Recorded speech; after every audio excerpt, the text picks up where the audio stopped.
Hello，又係我哋啊！今日講乜好啊？今日講新地你話咧，講你咯，好唔好啊？佢好搞笑噶，佢係眼仔碌碌咁掘住我啊！唔係，其實佢冇表情，佢係天然呆仔嚟噶，佢係。一時時咧，而家進步咗啦，呆嘅時間少咗啦。Hello，咁啊，佢啊講咩好咧？佢翻嚟最大嘅問題先啦。咁除咗身子虛弱之外，就係金錢線。你講下先，你講下佢幾多歲翻嚟㗎？其實我領養咗佢年鬆啲啦，翻嚟嗰時義工話佢大約6-7歲咁上下啦。咁正確嚟講都唔係太肯定嘅。咁佢係咩 background 㗎？佢嚟自繁殖場嘅，咁佢係繁殖場嘅繁殖員工啦。咁佢係被遺棄嘅，跟住俾義工執咗，跟住機緣巧合嘅情況之下，我就領養咗佢咯。係啊，因為嗰時啊 Cotton 走咗，應該都2-3個月啦。咁其實養開狗唔養嘅話咧，就會覺得有啲唔慣啊。係啊，咁即係覺得我嗰啲咧係覺得屋企要有狗咯。係啊，先至為之一個屋企咁樣樣，咁所以就養咗佢啦。係啊，咁佢翻嚟嘅時候，頭先講最大嘅問題就係金錢線，係啊。但係你翻嚟之前已經知佢係金錢線嘅。其實咧喺即係我同佢見面啦，咁我去嗰個狗場嗰度見佢啦，咁我抱起佢，咦，點解啲毛一笪笪嘅？最大問題係咩咧？佢掹得出嚟㗎，一執可以掹得出嚟㗎。即係嗰啲你唔驚佢 cancer 咧？人嗰啲 cancer 咪做完化療、電療甩頭髮咁樣喎，好似咁。義工話佢冇事嘅，咁但係好明顯啦，因為 Poodle 最大嘅優點就係佢唔甩毛啊嘛。因為我以前2隻 Poodle 咧係掹唔出嚟嘅啲毛，扯極都唔出㗎。咁但係佢一執咁掹出嚟，同埋佢耳仔好臭啦，佢啲毛一笪笪啦，有啲位係冇咗毛啦。咁首先第一樣嘢就肯定佢係皮膚病咯。咁但係爭在有幾嚴重咯。係啊，同埋嗰時佢係好瘦嘅，雖然而家佢都係細粒啦，咁但係嗰時係仲瘦咯。而家有啲肉地啦，叫做有大髀有肉。係啊，而家有肉噶啦，之前真係一路骨嚟噶，真係全部都。係啊，啲腳係咁樣樣咯。係啊，好幼嘅。咁呢個就係啱啱領養咗佢翻嚟。我今日你就見到佢咁嘅情況啦，咁你就係咪有帶佢去獸醫度啊？因為點樣？有翻嚟第一時間咧，其實佢去睇獸醫啦。咁醫生就話佢驗咗即係中咗菌嘅。咁第一樣嘢係人都睇到佢有皮膚問題啦。咁跟住就牙仔問題啦。係啊，跟住就其他就身體係太虛弱嗰啲問題啦。因為嗰時領養翻嚟咧係得1.1-1.2 kg 係好細粒嘅狗嚟㗎。係啊，咁醫生話你養好啲先至再嚟睇啦，因為佢而家太虛弱啦。咁啲金錢線咧，佢話因為啲即係金錢線咧係真菌嚟㗎嘛，真菌藥咧係好傷肝㗎。咁醫生自己都講我唔俾藥佢啦，因為驚傷到佢肝腎啊。咁淨係俾3條毛你啦，你翻去同佢沖涼睇下點啦。咁其實嗰時即係我哋自己都知道啦。咁皮膚病你如果免疫力好嘅話，佢係有機會自己好翻嘅。係啊，咁所以其實我同醫生講，我屋企有3條毛，你唔使俾我啦。咁你扮有3條毛，扮有3條毛啦，因為咁大家好落台咯。係啊，係因為我又之前養開狗啊嘛，咁醫生都真係信我有3條毛啦，信呢條毛。係咁，所以我就翻嚟，咁佢就係一隻全天然嘅狗狗，佢係冇用過西藥啦。咁係啦，咁佢啲金錢線今日基本上係冇晒。係啊，咁同埋佢嗰時咧係有除咗耳仔之外咧，佢係好嗰個咩皮屑咧，佢都幾嚴重嘅。係啊，咁我全部其實都係真係用精油處理咯。咁每一日要做啲咩嘢咧？佢我同埋想講一樣嘢喎，即係未講佢 treatment 住啦，點樣自己自家金錢線係會傳染嘅，大家要記得呢樣嘢喎，即係真係要小心去處理喎。係啊，嗰時醫生都提過，如果屋企有老人家咧，同埋有其他狗咧，你最好隔離啦。咁係啦，咁我翻嚟做啲乜嘢咧？咁全屋清潔啦，咁即係我哋有一系列嘅盜賊嘅清潔用品啦。咁我真係全屋企清潔，係啊，同埋擴香機係每日幾部擴香盜賊啦。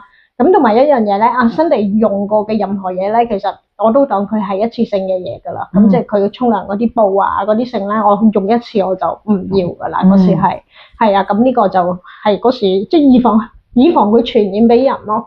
係啊，咁跟住我就一路都係用精油處理啦。咁其實金錢線咧係唔止係所有皮膚問題啦，或者唔止係淨係外部嘅調理咯，即係內部食嘅嘢都好緊要咯，因為呢個係一個免疫力嘅問題嚟㗎嘛。咁所以我基本上內同埋外我都即係着手處理咁樣樣咯。內部即係食嘅，佢就一翻嚟係咪？我知道你餵緊生肉㗎嘛，佢一翻嚟就食生肉㗎啦。係因為我屋企冇狗糧㗎，咁佢第一餐都係開始食草餵。係啊，咁我俾咗幾日草餵啦，跟住開始轉生肉糧啦，跟住慢慢我再睇下佢嗰個體質係點，再去加其他 supplements 俾佢咯。咁第一樣我俾佢嘅一定係零下紅噶啦，一定係大即係比較多量嘅零下紅咯。咁佢呢一個 size 咧，其實我都俾10ml噶。係啊，咁比較算多咯，多㗎，係啊，佢到而家都係飲緊10ml嘅零下紅咯。再加埋其他嘅 supplements 咯。佢精靈咗好多喎，佢因為識得走，之前咧就坐喺度咧，完全係呆嘅，係啊，真係呆嘅之前。佢翻嚟嗰時咧，我以為佢唔識吠㗎，係咪俾人剪咗聲帶啊嗰啲咁嘅嘢？佢而家係嘈到不得了。所以因為始終你有金錢線，有呢啲皮膚問題都唔舒服啦，即係個心情已經唔好啦，已經而家起碼舒服咗好多，又有翻晒毛毛啦。咁成個過程你由佢爛笪笪咁翻到嚟，到你開始嗱，唔好話好翻晒先，佢開始你覺得佢受控啦，唔再爛啦，係幾耐咧要搞？我諗其實你話快，佢唔係好快，我諗我都搞咗成2個月，係啊，咁先至開始慢慢其實1個月度咧，你會感覺到佢慢慢好翻嘅。你如果真係佢好，你感覺到佢好翻晒咧，其實都需要我諗個幾月啊。但係有咩轉變令到你覺得佢應該係 on the right track 啦，好緊啦咁樣？好明顯咧，佢嗰個一個圈嗰啲紅咧係冇晒啦。係啊，跟住都算快噶咯喎。係咪都算快啦？可能嗰樣嘢係跟咗佢好多年。可能係啊，仲要佢個 background 係繁殖場，佢一定係營養不良。係啊。咁首先總之你係睇到佢啲毛生翻咯，嗰啲圈毛咯。係啊，佢而家啲毛都幾密下嘅，但係嗰時係冇㗎。跟住慢慢你會覺得佢掹唔到出嚟嗰啲咧。掹之前可以掹到毛噶嘛，跟住你慢慢係掹唔到毛嘅。你睇佢而家，係啊，再掹我夠啦。我仲記得咧嗰時咧睇醫生嗰時咧，醫生咧係一路講嘢，一路掹佢腳仔某一筆嘅毛㗎。嗰時翻嚟咧係咁大個窿，完全係冇晒毛，就係阿醫生一路講嘢一路掹一路掹，即係一雞毛啊！就諗所以嗰時咧好耐即係我諗半年之後咧，仲見到有個孔喺度㗎，即係醫生嗰個窿咧，而家見唔到啦。係啊，俾佢一路手痕，一路掹下掹下，冇晒咁大個窿，冇晒毛。咁就真係到可能2個月啦，個零2個月啦，開始知道佢啲控就冇啦，跟住就唔再話掹啲毛，唔再話掹得甩啦咁樣。咁啊，開始啲毛開始多翻啦，同埋密翻啦。其實你話我日日對住佢覺唔覺咧？我可能唔覺，但係咧最覺係我鄰居咯。我鄰居成日見到佢都話咧，哇！呢隻係第2隻狗嚟㗎，咁樣樣咯。咁所以你睇到佢即係個轉變係點樣樣咯。咁但係即係可能大家都會好 concern 啦。嗱食藥啦，食藥就係咪即係會嗱？我哋未試過嘅，其實食藥係咪真係好快好嘅咧？真係唔知啊！其實講真啦，因為我都係第一次處理金錢線嘅，咁我真係唔知食藥係點樣樣。但係一樣嘢咧，嗰時咧，我成日睇嗰啲YouTube 咧講過咧，灰甲咧都係真菌嚟㗎嘛。係啊。咁嗰時咧講過話肝炎咧有譬如有乙型肝炎介菌啦，肝炎嗰啲人係唔用得嗰啲藥㗎，因為會傷肝啊。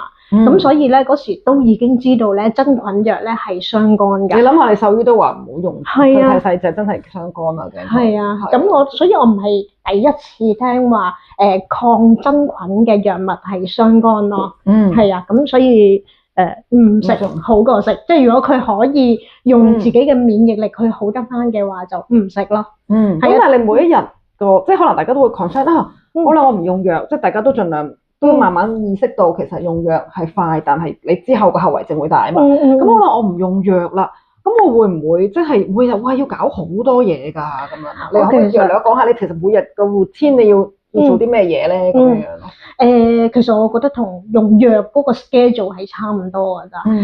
我每日4次到啦，我諗可能最初嗰時會多啲啦，可能6次都有啊。每日幫佢搽油咯，係啊，每日用唔同嘅即係唔同我自己調配嘅精油咧，去幫佢搽油啦，去幫佢噴身啦。咁我諗我隔3日，即係譬如一個禮拜2次到啦，我會同佢用精油去浸浴咯，係啊，成隻浸浴咯，係啊，咁呢個基本上就係我做嘅嘢咯，一日搽幾次油，同埋一個禮拜幫佢浸幾次浴啦，2次至3次。浸浴即係順便當沖埋涼咁樣。係啊，因為其實我哋用緊嘅 shampoo 啦，都係全天然㗎啦，咁其實冇乜關係，唔會有一啲化學嘢會影響到佢嗰個皮膚病嘅，譬如啲防腐劑啊、起泡劑之類咧，咁就唔會有呢啲問題咯。咁所以我覺得浸多啲浴。浸多啲浴都冇乜問題嘅，係啊，咁其實因為我以前隻狗咧都試過皮膚病，但係佢就唔係真菌啦，佢係皮膚敏感啊嗰啲，所以嗰時我已經有經驗咧係用浸浴咯，咁所以佢咧我都用浸浴咯。我覺得呢個方法好。每次浸幾耐啊？每次浸15分鐘。係啊，即係水啦，落啲岩，即係精油落啲岩鹽啦。其實我唔係用岩鹽嘅，我嗰個界面係用翻我哋嗰個家居清潔液嘅。我明，咁啊仲方便添。係啊，我用 shampoo 啦，用嗰個家居清潔液啦，跟住落唔同嘅精油咯。咁就擺佢喺度浸啦，咁不停喺度淋水咯，攞個殼喺度淋佢咯。係啊，咁呢個就係我一個禮拜2至3次會做嘅嘢咯。係咁，其實我覺得同用藥咪係差唔多。唔係咁用藥就一粒藥拋咗入去就得噶嘛。咁可能會煩少少，幾秒即係少少咁多啦。幾秒咁嘛搞掂噶啦，就。但係你做長遠之後，你個肝腎即係呢啲有啲傷害，有對造成嘅傷害未必有得逆轉噶啦嘛。係啊。同埋即係我覺得即係內在嗰個調理都好緊要啦，即係你食啲乜嘢啊，你保健品係點樣啊，咁呢個都重要嘅。因為大前提係佢需要提升佢嗰個免疫力㗎嘛。係。咁由佢開始，你發覺受控啦，即係冇再甩啦，啲紅色嘅啲圈圈冇咗啦。跟住到佢再完全生翻晒毛啦，要幾耐時間？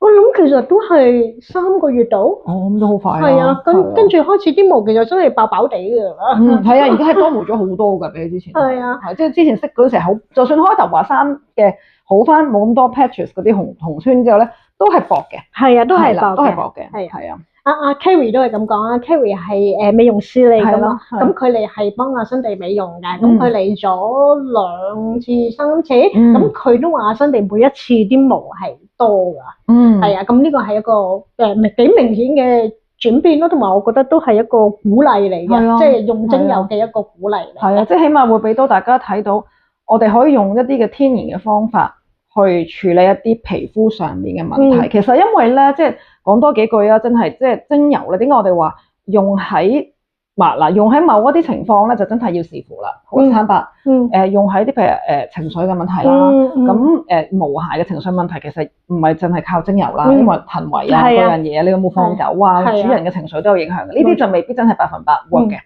即係真係要慢慢 fine tune 嘅。咁但係咧，皮膚嘅問題咧，其實咧你肯用咧，用啱咧，根本10隻都搞得掂。係，同埋要有耐性同埋觀察咯。係，我哋教班都成日第一樣都講㗎啦。點解我哋要用精油咧？因為精油第一樣最大個功效就係抗菌。係啊，抗菌能力好好嘅。係啊，抗菌啊、消炎啊，各樣都好好。所以對於佢哋皮膚上面嗰啲真菌啊、酵母菌啊、呢啲毛囊蟲啊、疥癬蟲啊、呢啲金錢線啊嗰啲咧，都係同埋耳仔。係啊，面滿啊，或者嗰啲都係好好嘅一樣嘢。真係我哋聽翻好多即係學員翻嚟嘅 feedback，其實肯用啱油，你用嘅密度夠，其實好多嘅問題都會解決到咯。係就係咁樣啦。係咁講開耳滿就預告下啦，我都揾咗耳血腫專家，我 set 咗一堆嘅問題俾佢嘅，等佢準備下嘅時候，我就會同佢做個訪問。同埋呢個問題原來都幾 common 㗎。係啊，阿新地仔都有㗎，翻嚟嗰時咧係臭嘅隻耳。係啊，咁所以精油處理耳滿咧係好好嘅方案嚟嘅。係啊，咁我哋今日就係咁多先啦。你要瞓覺啦咩？你有天然呆啦，開始。我同佢講嘢咧，佢會碌大眼望住㗎，隻眼碌到不得了㗎。係啊，好啦，咁今日係咁多先。好，拜拜。好啦，拜拜。